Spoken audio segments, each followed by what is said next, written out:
പുതിയൊരു വീഡിയോയിലേക്ക് എല്ലാവർക്കും ഹാർദവമായ സ്വാഗതം. ഈ മോഹൻലാലിൻ്റെ ചിത്രങ്ങളെല്ലാം ഷൂട്ടിംഗ് തുടങ്ങുമ്പോൾ തന്നെ അത് വാർത്താ പ്രാധാന്യം നേടുന്നത് നമ്മൾ പലപ്പോഴും കണ്ടിട്ടുണ്ട്. ഏറ്റവും പുതിയതായിട്ട് ഇനി റിലീസ് ചെയ്യാനുള്ള ചിത്രമാണ് അതിമനോഹരം. അപ്പം ലാലേട്ടൻ്റെ കഥാപാത്രവും ലാലേട്ടൻ താടി പഠിച്ചതിന് ശേഷം വളരെ നാളിന് ശേഷം അഭിനയിക്കുന്നു. അതുമല്ല, തുടരും എന്ന ചിത്രത്തിന് ശേഷം തരുൺമൂർത്തി സംവിധാനം ചെയ്യുന്നു. ഇതൊക്കെ പെട്ടെന്ന് വാർത്താ പ്രാധാന്യം നേടുകയും വലിയ ഹൈപ്പിലെത്തുകയൊക്കെ ചെയ്ത ചിത്രമാണ് അതിമനോഹരം എന്ന് പറയുന്നത്. പേരും അതിമനോഹരമാണ്. അതിൻ്റെ ഓരോ ഫോട്ടോകളും പുറത്ത് വരുമ്പോഴും അതിമനോഹരം തന്നെ അല്ലേ. ഇത് ലാലേട്ടൻ്റെ വിമർശകർക്ക് ഇതിൽ പരം സഹിച്ചിരിക്കാൻ വയ്യ. ഓരോ ലാലേട്ടൻ സിനിമകളും അവരുടെ പ്രതീക്ഷകൾക്കപ്പുറം പോകുന്ന കാണുമ്പോൾ അവർക്ക് ഒട്ടും സഹിക്കാൻ വയ്യാത്ത അവസ്ഥയാണ് ഇപ്പോൾ. കാരണം ഒരു ലാലേട്ടൻ ചിത്രം എന്ന് പറയുന്നത് കുഴപ്പമില്ല എന്ന് കേൾക്കുമ്പോൾ ചെന്ന് നിൽക്കുന്നത് ഏകദേശം 100 കോടിക്കടുത്താണ്. ആവറേജിന് മുകളിലാണെന്ന് കേട്ട് കഴിഞ്ഞാൽ തന്നെ അത് 200 കോടിയും കടക്കുന്നതൊക്കെയാണ് നമ്മളിപ്പോൾ കാണുന്നത്. 100 കോടി ഏറ്റവും കുറഞ്ഞ കളക്ഷനാണ് മോഹൻലാൽ സിനിമകൾക്ക്. അത് 200ഉം 250ഉം കോടി കടന്നു പോകുന്നത് നമ്മൾ കാണും. കഴിഞ്ഞ 14 മാസത്തെ കണക്കെടുത്ത് കഴിഞ്ഞാൽ ഞെട്ടിപ്പിക്കുന്ന കണക്കുകളാണ് പുറത്തു വരുന്നത്. 200 കോടി ചിത്രങ്ങളാണ് ലാലേട്ടൻ്റേതായി പുറത്തു വന്നത്. മറ്റൊരു ചിത്രം എന്ന് പറയുന്നത് നമ്മുടെ ഹൃദയപൂർവ്വം എന്ന ചിത്രം 75 കോടിയും കടന്ന് മുന്നേറുന്ന കാഴ്ചയും നമ്മൾ കണ്ടു.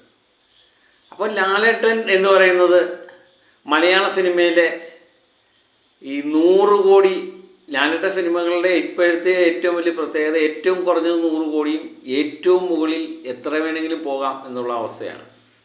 അപ്പം അതിമനോഹര എന്ന ചിത്രം ഇറങ്ങുമ്പോൾ തന്നെ ആ ചിത്രവുമായിട്ട് ബന്ധപ്പെട്ട ഒത്തിരി നെഗറ്റീവുകൾ സ്പ്രെഡാക്കാൻ വേണ്ടി കുറച്ച് ആൾക്കാരുണ്ട് എന്നുള്ളതാണ്. പല യൂട്യൂബ് ചാനലുകളും കഴിഞ്ഞ ദിവസം ഇങ്ങനെ പടച്ചുവിട്ട കഥകളുണ്ട്.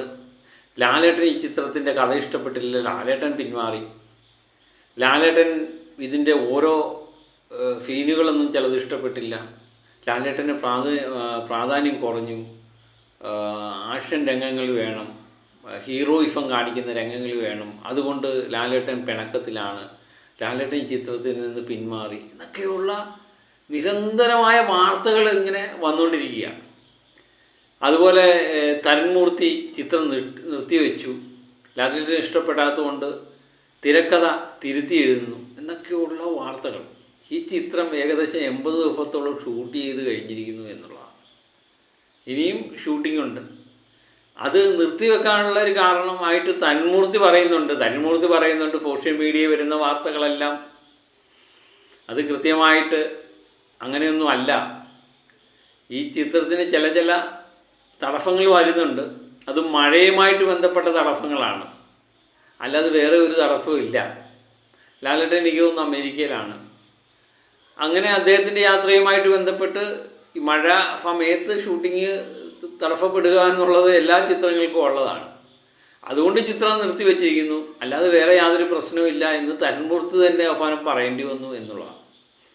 അതാണ് ഓരോ മോഹൻലാൽ ചിത്രങ്ങളും തുടങ്ങുമ്പം തന്നെ ചിലവർക്ക് അങ്ങ് ആദിയാണ്, ചിലവർക്ക് മുട്ട വെച്ചാൽ വീഴുന്ന അവസ്ഥയാണ്. ഇതെന്തായിത്തീരും, ഇങ്ങനെ അടുത്ത റെക്കോർഡ് തകർക്കുമോ എന്നുള്ള ഒരു ഭീതി ചിലർക്കുണ്ട്. അതിപ്പോഴും അതിനു വേണ്ടി സോഷ്യൽ മീഡിയയിൽ ഇങ്ങനെ ഓരോ കഥകൾ ഇങ്ങനെ വടക്കി വിട്ടുകൊണ്ടിരിക്കും. ആ അവസ്ഥ തന്നെയാണ് ഇപ്പോഴും ഉള്ളത് എന്ന് തരുൺമൂർത്തി പറയാതെ പറയുന്നു എന്നുള്ളതാണ്. ഇപ്പം അതിമനോഹരം എന്ന ചിത്രം ലാലേട്ടൻ്റെ താടി എടുത്തതിന് ശേഷം, ലാലേട്ടൻ്റെ താടിയെപ്പറ്റി നമുക്ക് പണ്ടത്തെ ഒത്തിരി കഥകൾ അറിയാവേടി.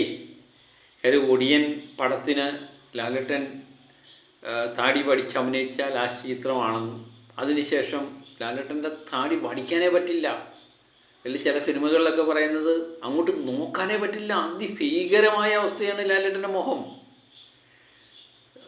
ലാലേട്ടന് പാവം വരില്ല, രൂപം വരില്ല, എന്തിനു പറയുന്നു, മുഖത്തെ ഓരോ പേശി പോലും അനക്കാൻ പറ്റാത്ത അവസ്ഥയാണ് ലാലേട്ടൻ്റെ. അതിഭീകരമായ അവസ്ഥയിലാണ് ലാലേട്ടൻ്റെ മുഖമെന്നാണ് ചില ആൾക്കാർ പറഞ്ഞു വെച്ചുകൊണ്ടിരുന്നത്. അവനും തുടരും എന്ന സിനിമ വന്നു കഴിഞ്ഞപ്പം എല്ലാം പൊളിഞ്ഞടുങ്ങുന്നത് കണ്ടു.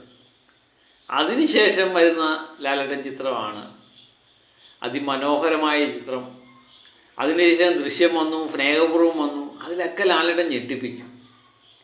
ഇപ്പോഴാണ് അതിമനോഹരം വന്നു കഴിഞ്ഞപ്പം ഇവിടെ ഇതിങ്ങനെ തുടർച്ചയായിട്ട് വന്നു കഴിഞ്ഞാൽ ഞങ്ങൾ എന്ത് ചെയ്യും എന്നുള്ളൊരവസ്ഥ ചിലവർക്കെങ്കിലും പിടികൂടിയിട്ടുണ്ട് എന്ന് തോന്നുന്നു. അത് പല ചാനലുകളും ഒക്കെ എടുത്ത് നോക്കുമ്പോൾ നമുക്ക് മനസ്സിലാവും ഈ ചില നടന്മാരുടെയൊക്കെ വേണ്ടി മാത്രമായിട്ട് പറയുന്ന ചാനൽ. ഇപ്പം നമ്മുടെ ചാനലും മോഹൻലാലിനെ നമുക്ക് ഇഷ്ടമാണ്, അതുകൊണ്ട് എല്ലാ നടന്മാരും മോശമാണെന്നുള്ള അഭിപ്രായമൊന്നുമില്ല.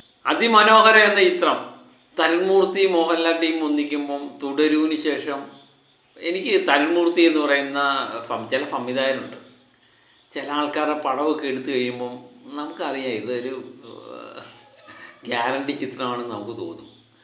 കാരണം ഒരു കുടുംബകഥ, ഒരു നല്ലൊരു കഥ കാണും, നല്ല അഭിനയ മുഹൂർത്തങ്ങൾ കാണും.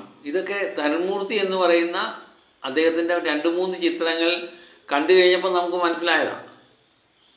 അപ്പം അതൊരു ഗ്യാരണ്ടി ചിത്രമാണ്, ഗ്യാരണ്ടി ഉള്ളതാണ്, വിജയിക്കും എന്നുള്ള ഗ്യാരണ്ടി ഉള്ള ചിത്രമാണ്, കുഞ്ഞു ചിത്രമാണ്, വലിയ മുടക്കുമുതലൊന്നും കാണത്തില്ല.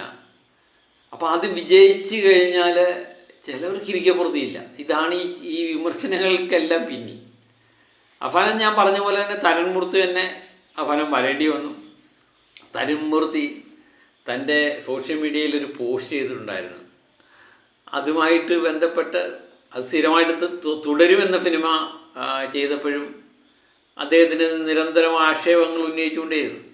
അതൊക്കെ ഒരു വശത്ത് പോവുകയും അവസാനം തുടരുന്ന ചിത്രം വൻ ഹിറ്റായി മാറുകയും ചെയ്തു.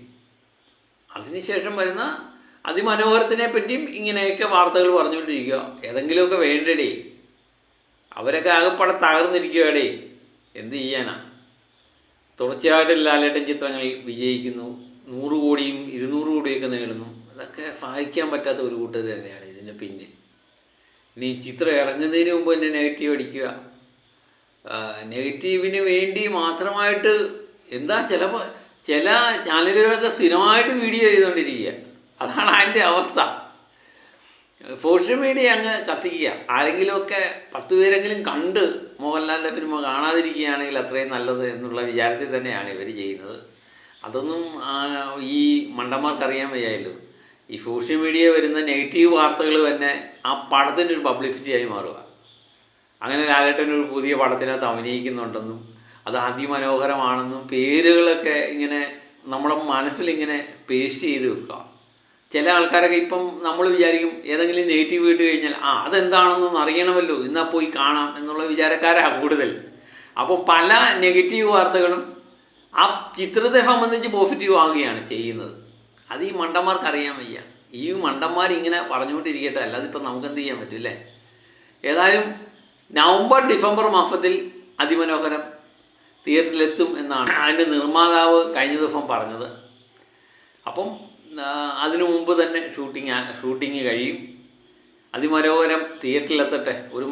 ഒരു പക്ഷേ ക്രിസ്മസ് വെക്കേഷൻ കാലത്തെ അതിഗംഭീരമായ ചിത്രമായിരിക്കാം അതിമനോഹരം. ഞാൻ പറഞ്ഞില്ലേ, എനിക്കൊരു നല്ല പ്രതീക്ഷയാണ്. കാരണം തുടരും എന്ന ചിത്രം ഇറങ്ങുമ്പോഴും നമുക്ക് നല്ല പ്രതീക്ഷയായിരുന്നു. ചിത്രം കാണുന്നതിന് മുമ്പ് അത് വിജയിക്കും എന്നൊരു തോന്നലായിരുന്നു. അതുപോലെ തന്നെ ഒരു തോന്നലാണ് അതിമനോഹരം എന്ന ചിത്രത്തിൻ്റെ പോസ്റ്ററൊക്കെ കണ്ടു കഴിഞ്ഞപ്പോഴും ലാലേട്ടൻ്റെ കഥാപാത്രത്തെ പറ്റി അറിഞ്ഞപ്പോഴൊക്കെ നമുക്ക് തോന്നിയത് അതൊരു നമ്മുടെ മനസ്സിൻ്റെ ഉള്ളിൽ നിന്ന് വരുന്ന ഒരു തോന്നലാണ്.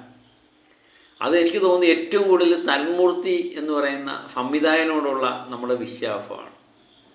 ആ വിശ്വാസം കാത്തു സൂക്ഷിക്കട്ടെ. അപ്പോൾ മറ്റൊരു വീഡിയോയുമായിട്ട് വീണ്ടും ഞാൻ എത്തും വരെ ഓക്കെ ബൈ.